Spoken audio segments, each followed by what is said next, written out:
Hi, this is Lisa Satterley, and I did my journal article on neurodevelopmental disorders and gastrointestinal issues.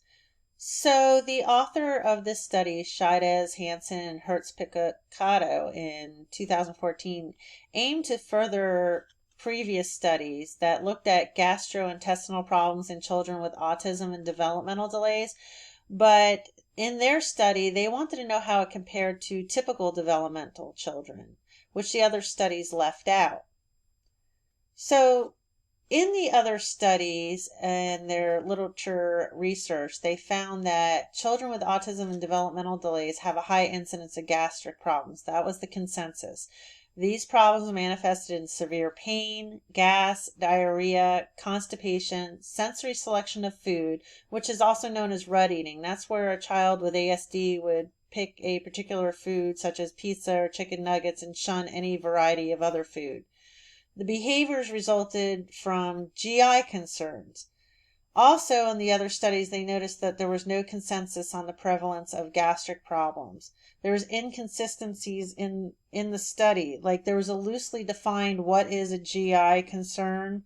There was also their methodologies. They didn't use the same age range or racial profiles. So they wanted to make it more harmonious. This study compares children with developmental delays, autism, and those that are considered neurotypical because the other studies lacked that element of typical children.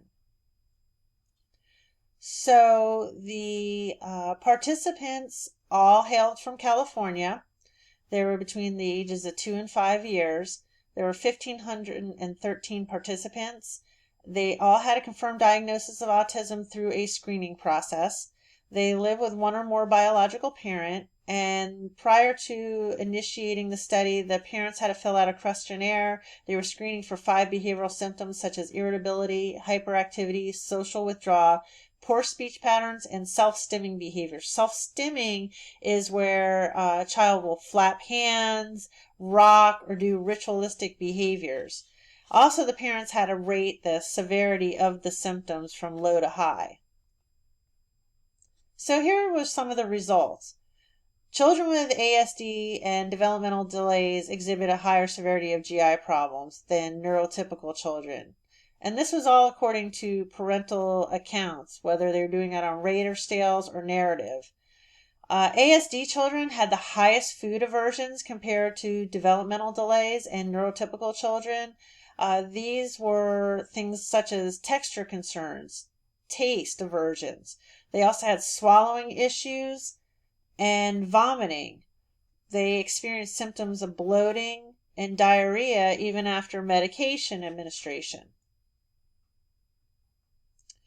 Continuing with the results, the behavioral characteristics of ASD are the causation of rut eating and aversions to food textures. So what this means is that the researchers were trying to find out which came first, the chicken or the egg. Did the GI problems, such as an anomaly in the GI tract, such as inflammatory issues or a poor development of the GI tract, did that cause the rut eating? Or was it the rut eating was caused by stereotypical behaviors in children with ASD and those with developmental delays, and then it ended up being like a cyclical effect where one would cause the other and then therefore keep repeating itself. There were 4 behavior markers that increased proportionally to the severity of the symptoms. So as the symptoms rose, they would have experienced irritability, more social isolation, the ritualistic behaviors would increase, and so would hyperactivity. However, children with developmental disorders only exhibited these behaviors when they had diarrhea. So ASD had the most, children with ASD had the most symptoms, and children with developmental delay only had it when they had diarrhea. In their study, they found that gender didn't really yield different results, so it didn't matter if the child was male or female. They all had increased behaviors compared to neurotypical children.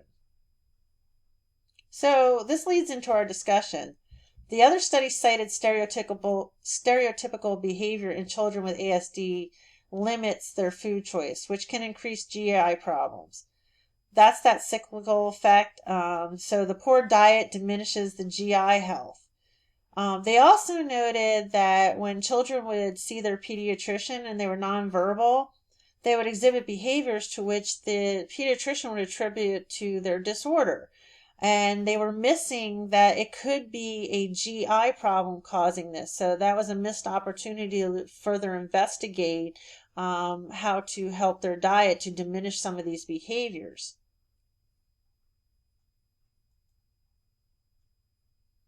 So I noted some limitations and critiques in this study, as well as so did the authors. And the authors of this, they also did not clearly define or delineate the GI symptoms like previous studies. They didn't meet that marker. The parents I noted provided the assessment, so they did a scale and they also did a narrative.